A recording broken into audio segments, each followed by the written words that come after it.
The report so provided will then be communicated to South Africa, which shall be given the opportunity to submit to the court its comments thereon.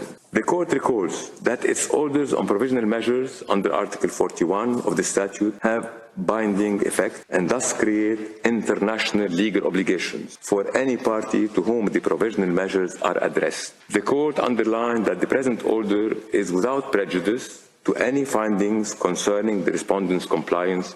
The court expressed its grave concern over the fate of the hostages abducted during the attacks in Israel. Would you have imagined that this would happen a few months ago, that the tables have turned? Incredible. I mean, this isn't lip service. I completely disagree. This is as much of an order as these courts can make. This is what international system can do.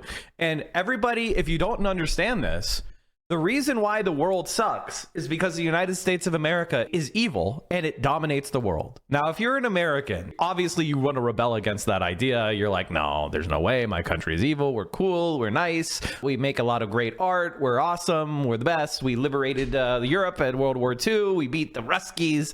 Like, you're coping because you don't realize and you don't live under the regimes that the United States imposes on the rest of the world. You don't live in Saudi Arabia, okay?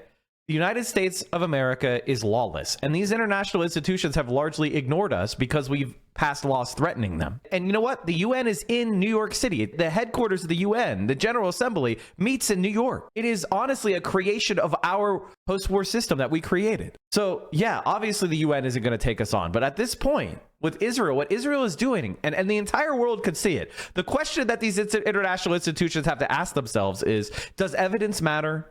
Do facts matter at all? Does reality matter at all? They can't exist as a legitimate organization recognized by anyone if they ignore what's happening in Gaza now. The evidence is so strong that this is genocidal, that these are crimes against humanity, that these are war crimes being committed, that they have to take these steps.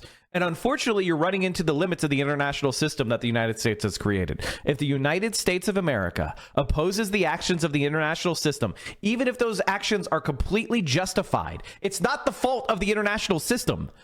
It is the fault of the world hegemon, the United States of America, the superpower. That is the reality. The superpower is opposing justice.